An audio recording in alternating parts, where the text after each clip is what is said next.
Morning. Good morning.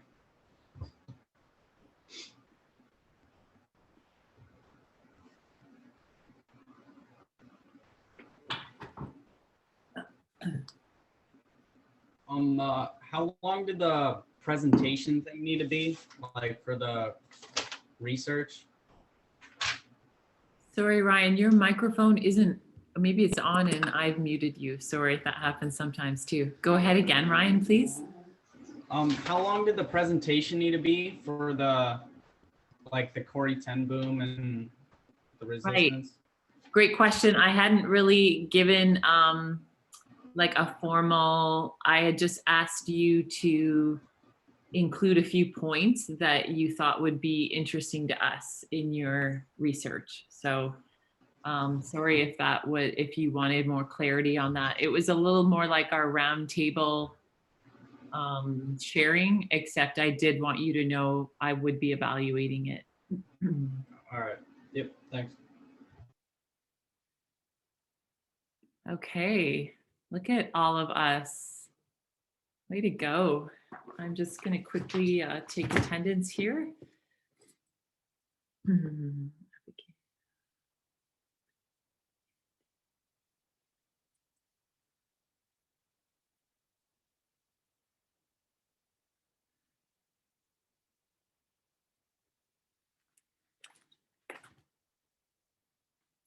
All right. Hope you guys had a great weekend. Celebrating Mom yesterday.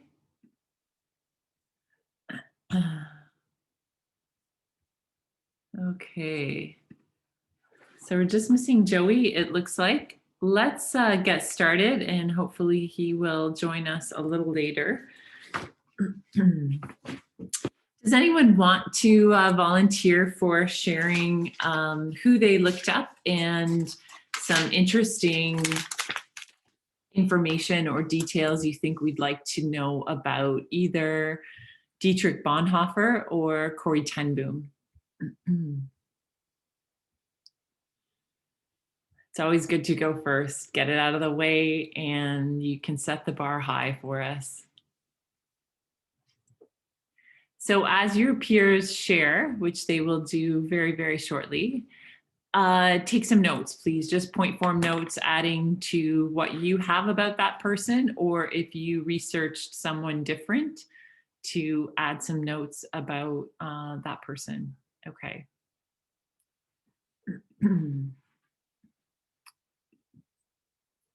Hey, Champ, I have admitted you like 3 or 4 times, so not sure what's going on there. Okay. All right, Kasena, you want to launch us? Sure you do. So I just did like a paragraph about Corrie ten Boom because I wasn't really sure what we were all supposed to research. So I have that she, let me just get the paragraph for a second. She hid a whole bunch of Jews and resistance workers, and on February 28, 1944, the Gestapo raided her and her family's house, and there were 6 Jews hiding, and none of them were discovered. And but Corrie, her father, and her 2 sisters and her 1 sister were sent to a resistance camp. Her sister Betsy died at the resistance camp, and so did her father. And yeah, so they were at Ravensbrück, is what the resistance camp was called, which was it was like one of the worst camps that there were out there, and they were basically overworked and starved to death. Not many survived.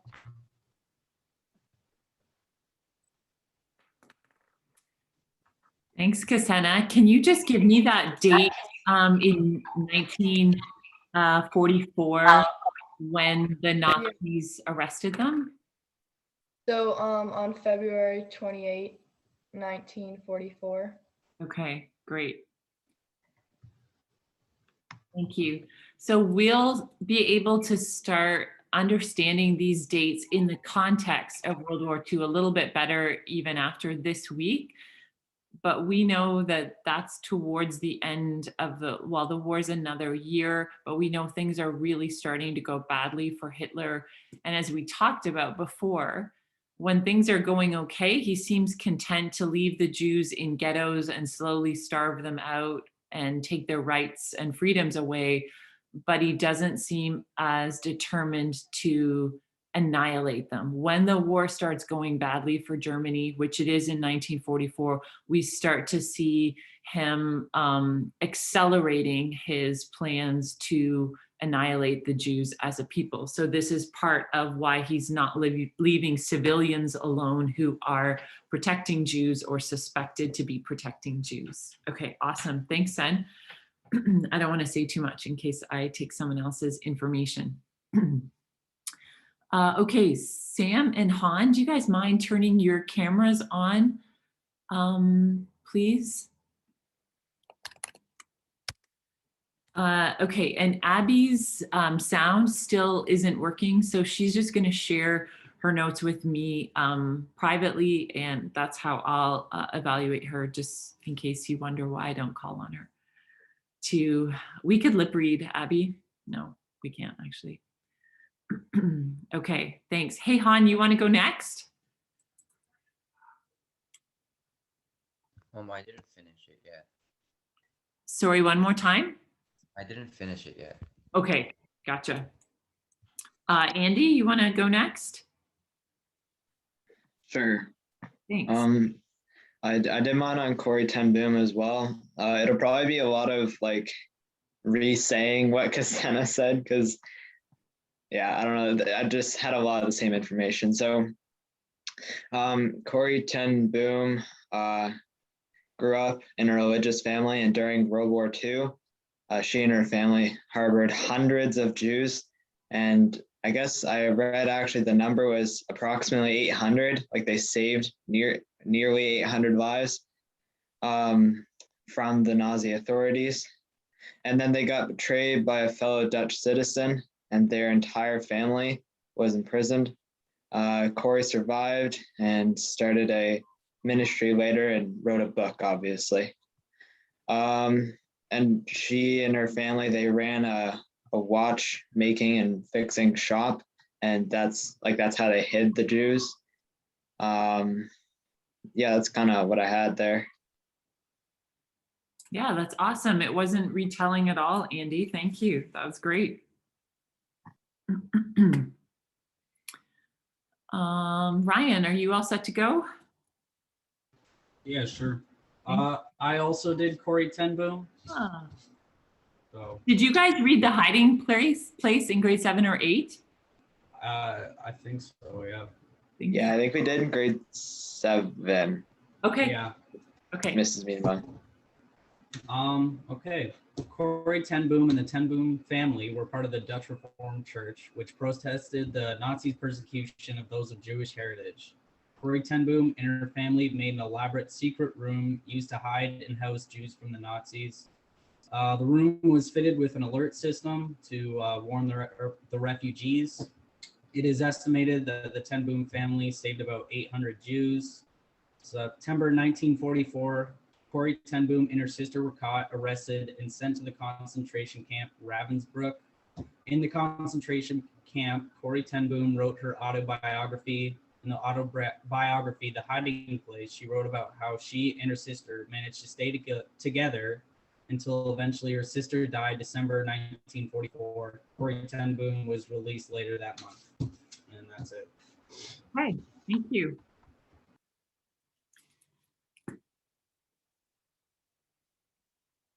Okay, Sam, would you like to present your information? Who did you research?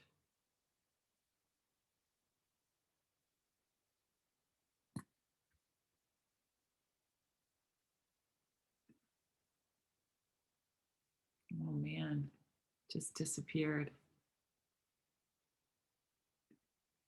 Seem to be having a bit of trouble at the Ong household here. Okay, we'll just give him a minute and see if he can pop back on. I know that he researched Bonhoeffer. I might just have him come and sit in front of my screen.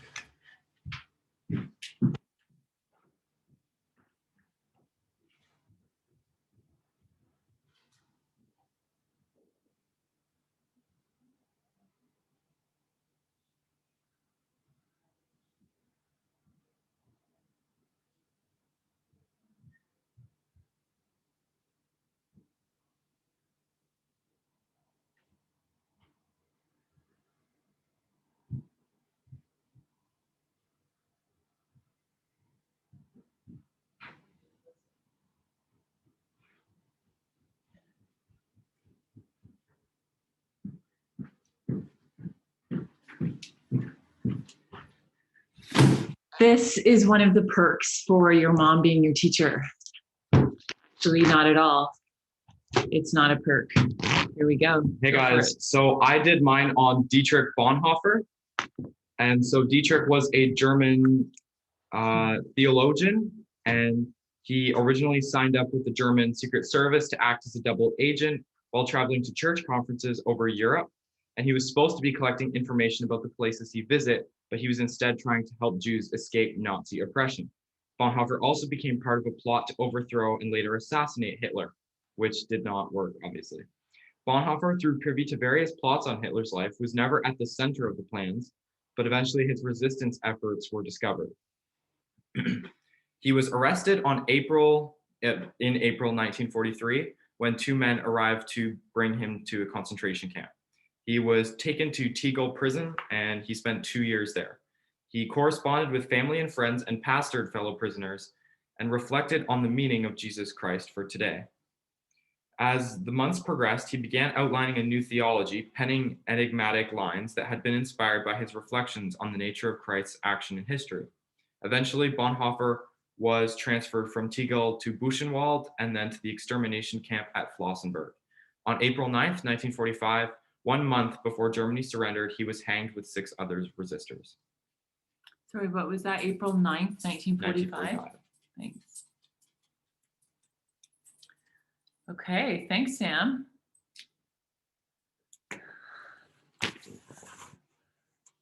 All right. Anyone need anything from anyone? Information they missed while people were talking very quickly? Okay, I wanted you to research these people because these are not just resistors who are worthy of our admiration just for resisting the Nazis, because so many people did not, but they're believers. And I think we need to know about these incredible heroes in our faith because they were helping, as we see Corrie ten Boom, helping Jewish people at incredible risk and cost to themselves. And they knew that cost and they agreed to be part of this. Just incredible stories. So Andy had done William Wilberforce in our study of another person who was doing something admirable in English. We looked at this. So Eric Metaxas has written this book, 7 Men, 7 Women. Incredible. Corrie ten Boom is one of them. Dietrich Bonhoeffer is one of them, but there are 13, 14 altogether, 7 Men, 7 Women, just like the title says, it's not a trick. And learn some fascinating things about both of those. If you are interested in some summer reading, I would be happy to loan that to you, send it home with one of your packages. Again, I think it's really important for us to understand our history, not just as Canadians, as we're doing Canadian history, but also as believers, because I think that there will be a time in the not so distant future where we will be called to engage in something dangerous, in something that maybe goes against what our government is requiring us to do. So I want us to be prepared for that and to have a history of knowing we are walking into this as co-laborers. And so there you go. If you want to learn more, there's lots more to learn about both Corrie ten Boom and Dietrich Bonhoeffer. Brilliant. Just a side note, Bonhoeffer came from a brilliant family. Welcome, Joey. His dad was the top psychologist in all of Germany. His dad, to our knowledge, did not profess the same faith that Bonhoeffer did. Bonhoeffer's oldest brother, Carl something, it was a hyphenated name, was involved in splitting the atom, which would become really important for the atomic bomb later on. And he worked with Max Planck. I don't know if you've discovered his name at all in physics, and also Albert Einstein. So Bonhoeffer came from brilliant stock. And while his brother is using that incredible brain, or his incredible brain in working with science and splitting the atom, Bonhoeffer is using that for theology and really working out some incredible things that we rely on in our study of God, and doing it while at a prison and then concentration camp and then death camp. So in the midst of suffering, God is inspiring him with some pretty amazing theological stuff. So Joey, are you ready to present? For English? No, for history. You were to look up some information on Bonhoeffer and, or Corrie ten Boom. Oh no, I am not ready then. Okay. Yet. Okay, so Han and Joey, if you could correspond with me about when you would be ready, that would be great. We're going to move on, and we're going to talk about some key battles in World War II. So you should have some handouts with fill in the blanks again on battles. Ooh, I didn't do screen share there. I just went to it. So that's not going to be that helpful. Let me just share my screen and try this again. So do you see on your screen now major battles during World War II? Just give me, awesome, okay. Is that the appeasing Hitler page or no? Or is there a new package? It should be from your previous package. This is the last thing from your previous package, although it might not be in that order. So it should be titled something like Key Battles, Major Battles during World War II. Can you give me a thumbs up if you have that?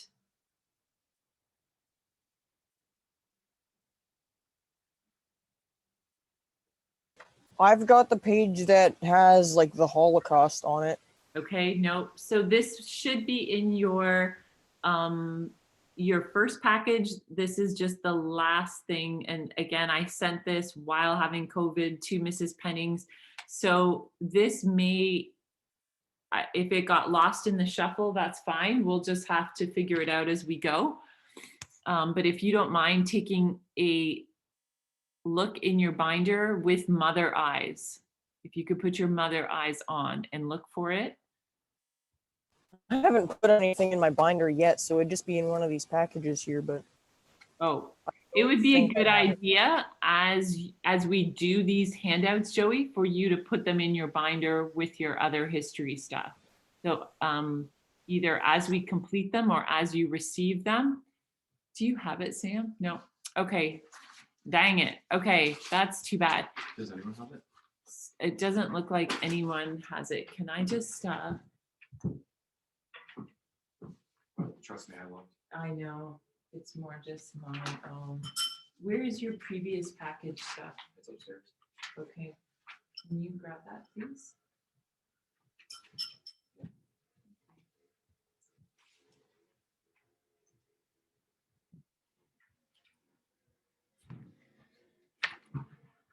Okay, so again, it would be in your first package potentially, and it is major battles during World War II. And no one has that? Fill in I the- don't have that page. Okay, it looks like no one does.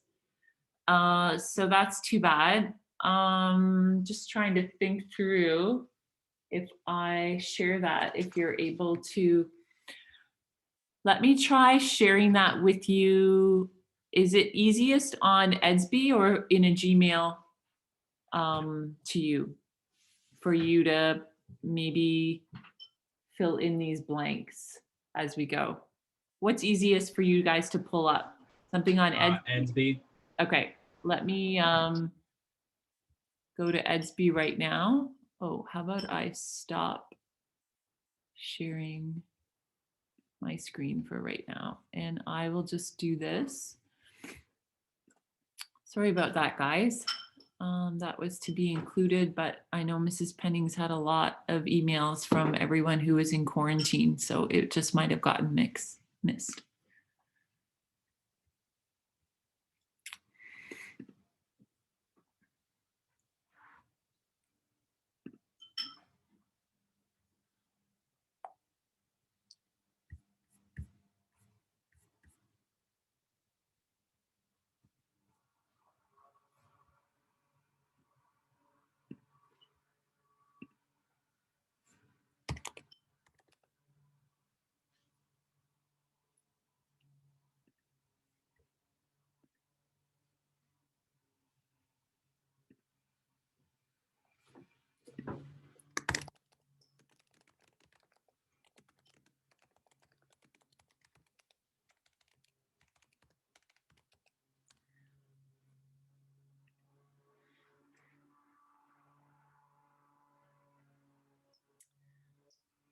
Okay, so I have shared that to Edsby. For some of you who have a printer, you might just want to really quickly send that to print right now. If you don't have a printer and you want to just, or a printer that's working and you want to just pull that up so that you can see the blanks that you need to fill in as we go through that. Oops. That would be great. So I'll give you a second. If you want to print it, please print that now. And if you want to just follow along, then pull it up on your screen as I'm talking so you know what blanks you need to fill in.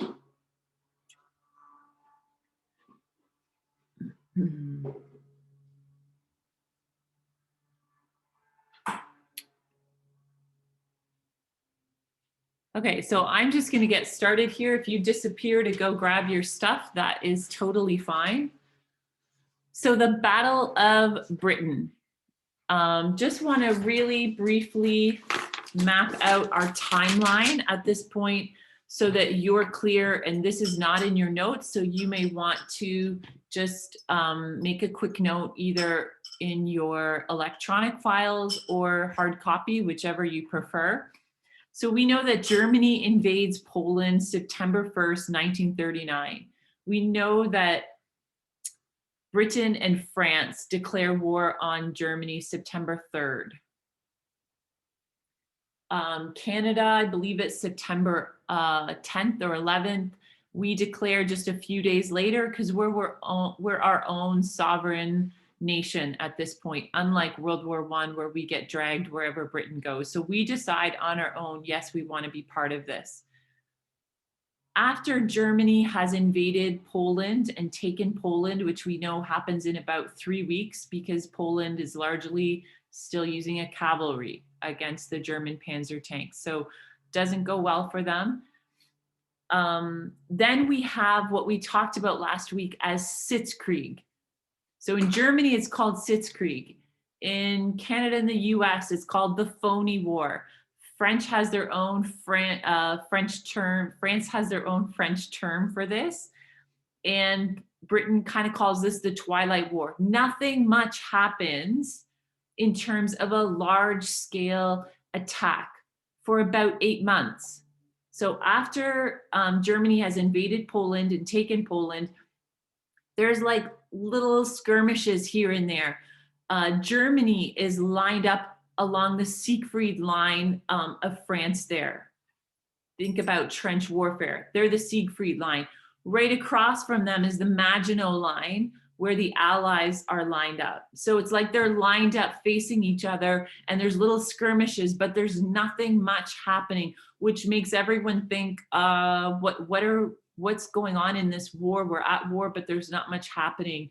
So that's why it's called a phony war for these. It's around 8 months, from September to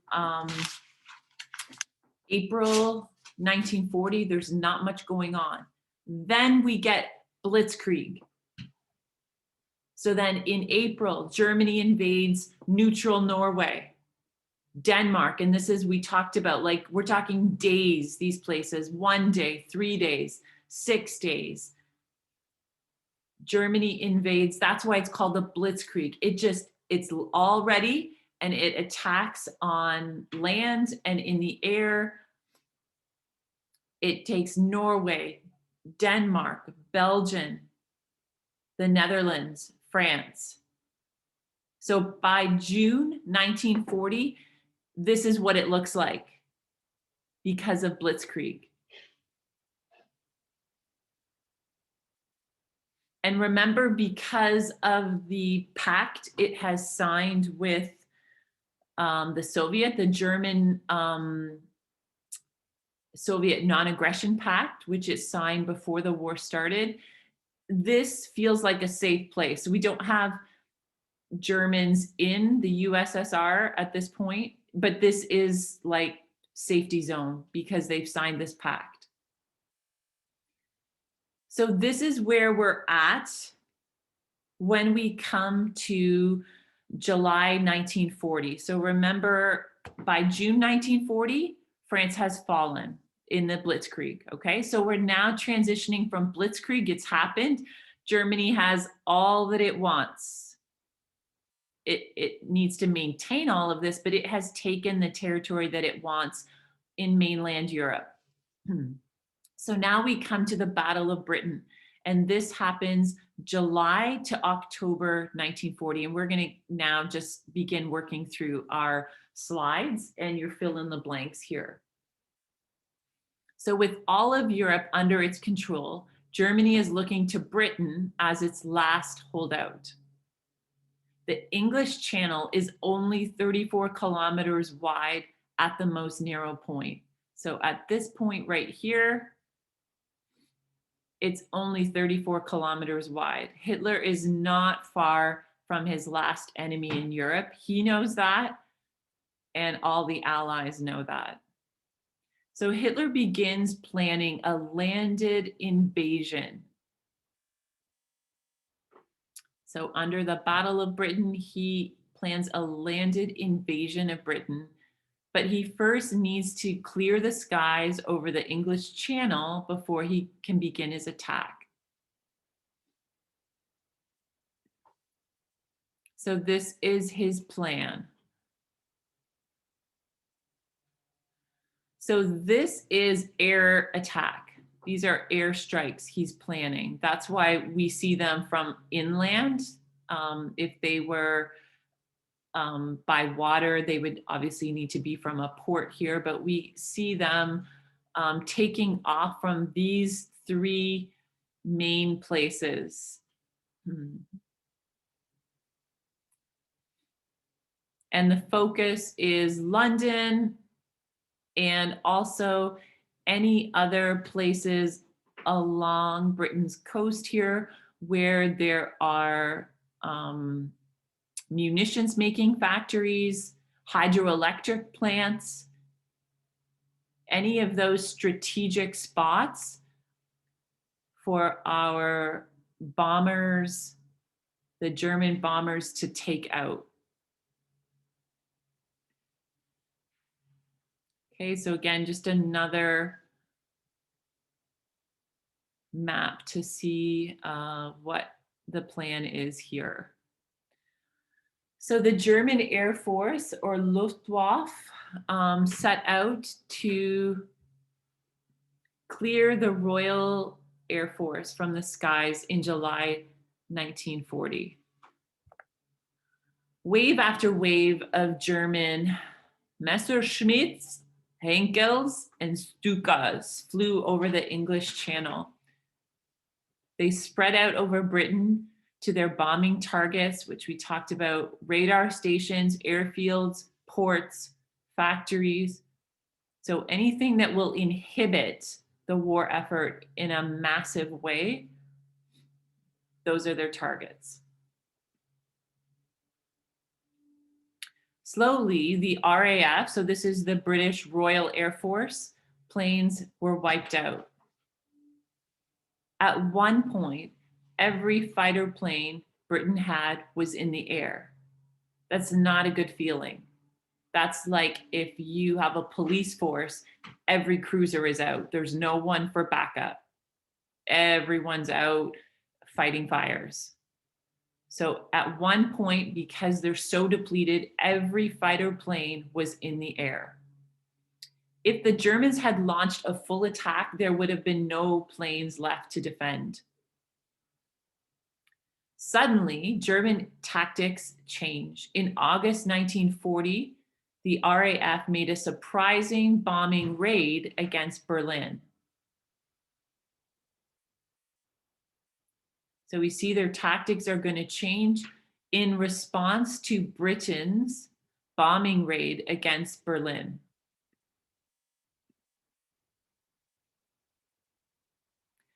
So the Germans are furious and respond by blitzing British cities in revenge. So their tactic changes from like a military logic of getting hydroelectric plants, munitions making plants, ports, to just revenge. So they are targeting civilians and trying to incite terror at this point.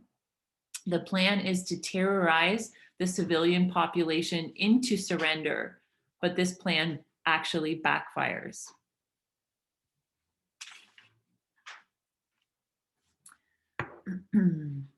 So night after night, the British people face these waves of bombers, and it's called the Blitz. So the British have kind of termed this the Blitz.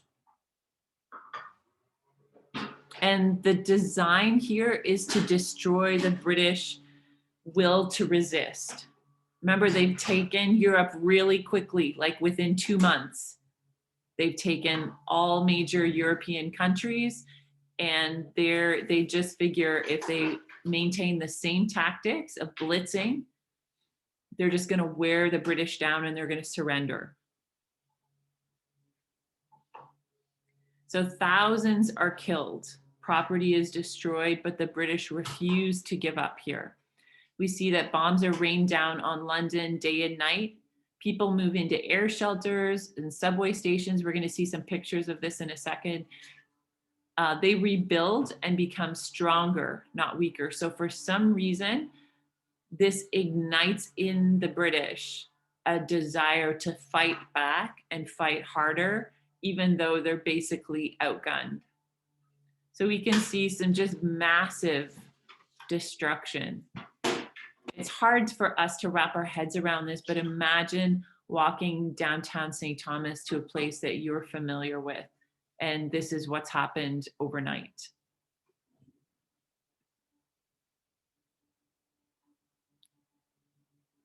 And we can see people here in subway stations, because they're underground, provide some of the best protection in the middle of the raids.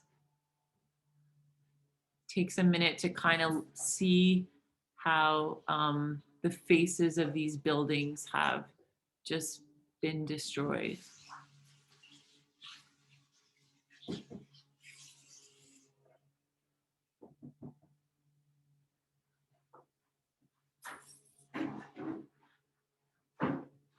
Okay, just more pictures here.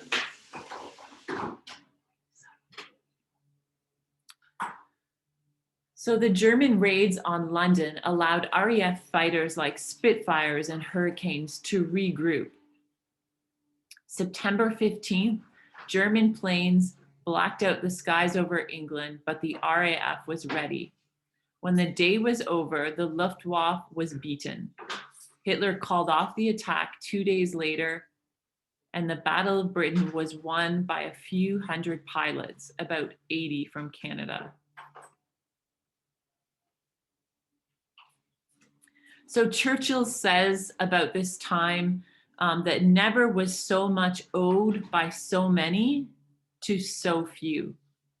I'll say that again. Never was so much owed by so many to so few. Talking about those bomber pilots who basically saved the day. Canadian pilots helped seal the Allied victory here in the Battle of Britain. The RAF shot almost 3,000 Nazi planes in 2 months. So these are some stats that you don't have in your notes that you may wish to just write alongside things.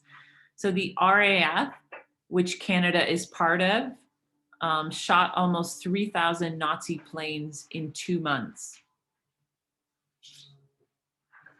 Almost 1/4, so 25% of these famous few, these RAF fighters are Canadian. So almost 1/4 or 25% of the RAF at this point are Canadians. There are incredible losses for fighter pilots and for gunners and anyone involved in these planes, anyone who's a part of these missions. 16 of the first 25 pilots sent into the skies died. So think about those numbers. 16 of the first 25 pilots sent into the skies die. So if you watch, and you're a tight-knit group, if you watch 25 of your buddies go out and 16 of them don't come back, those are pretty terrible, fearful odds. So we just think of the courage to be able to get in a plane, if you're a pilot or a co-pilot or a bomber, a tail gunner, whatever terminology was used there, maybe 6 of you heading out on these night missions. Pretty incredible courage to just get in there knowing it's very likely you will not return. So here are just some examples of our planes. There's an RAF Spitfire and a Hurricane. What I'm going to ask you to do now is we're going to, I'm going to end the meeting and we'll just log back in for another few minutes. I know it feels hard, sorry about that, but I do probably will take our entire hour. So if you want to, I'll end the meeting. If you could log back in for the remaining few minutes, that would be great. See you soon.